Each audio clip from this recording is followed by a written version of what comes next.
Hello, I'm Steve. This is the Patio Heat channel, where we create visual concepts of infrared heating as well as tips for outdoor comfort. Our one-on-one customer support helps you make the best decision for your application. We strive to earn your business. Visit our patioheat.com website for sales and more information. Now let's get heating. All right, so here we have this residential application. I think this is up in the northern western part of the United States, and so it's a very cold climate at different times in the season. However, as you might notice here, that this is a very well protected patio. So we have basically just these two openings here, and this one here goes out to the outside edge or outside area as well. This is inside the resident itself. And then I believe the images that I received is that these are also protected area outside here as well. So the amount of heat that you're going to be needing for this application will be reduced because of that issue or that situation. What I've done here is I placed 4,000 watt units, and if you use a 4,000 watt unit, you'd definitely want a control system on it. These are SlimLine SL 4024s, and you can see I just have two of them there. Let's go into the dimensions before we carry on. So you can see here we have several different dimensions, basically a 12-foot section here by about 18-foot section is what we're really going to concentrate on heating.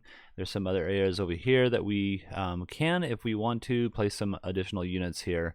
Now the configuration of the ceiling is a little bit, well, it's not square with everything here. So what I did do is I made it square with this area in here.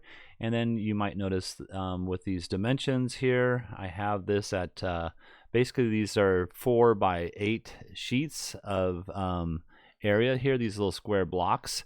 And so you can see it says 8.3, so 8.3 is to the center. Oops, sorry about that. Let's see if I can get in there. And yes, 8.3 is to the center of this. I'm going to call it an exposed beam, but it might also just be like a faux type of beam. Also, there was different configuration as far as the type of material it is. I'm not quite sure what that really was.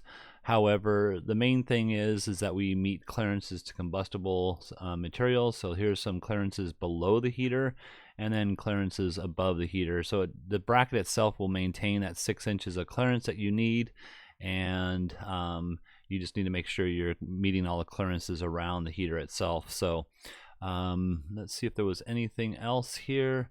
There is this light here. There are lights out here in the ceiling, as well as there were some speakers and some additional lights over here. I didn't get the exact location, so these are just kind of placed there. However, I don't think if mounting them on these faux beams or whatever we're going to call them is an issue with regards to the lighting or any type of reflective element that the heater might cause. So that's not a problem.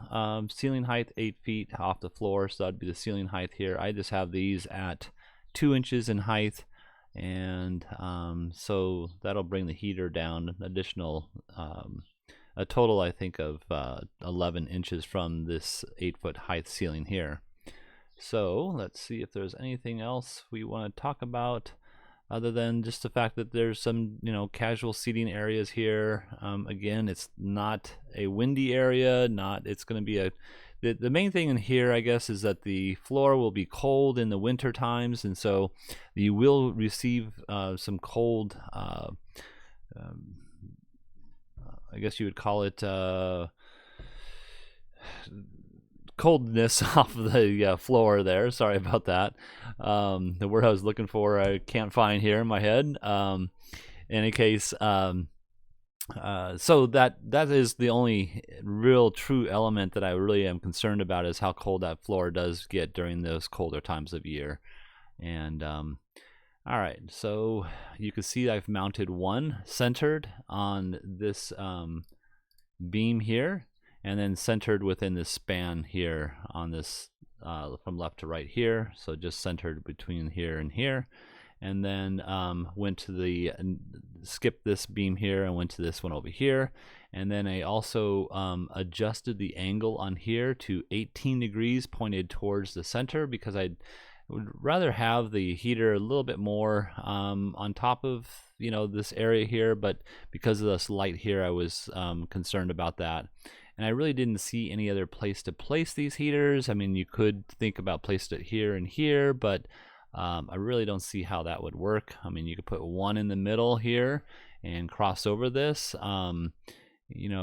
Even placing one over here, you're not going to really get a good footprint over this seating area. So I think 2 units would be ideal for this application. Let's go ahead and look at the footprint of heat. You can see with the footprint of heat, we are covering the area, I would say, fairly decently. And from this aspect over here, you can see we're getting a little bit of good crossover rays, which is fine for this protected type of application. So let's see what it looks like over here. And I think everything looks pretty good. Alright, well, I hope this has helped. If you're looking for some assistance with your outdoor heating application and you would like us to review your plans, please send your information into designs@patioheat.com, and please consider tapping that like button. We don't advertise, we're not monetized. YouTube does not promote our channel unless we get a thumbs up from you, and we really appreciate that. And it also helps others find our channel. Have a great day.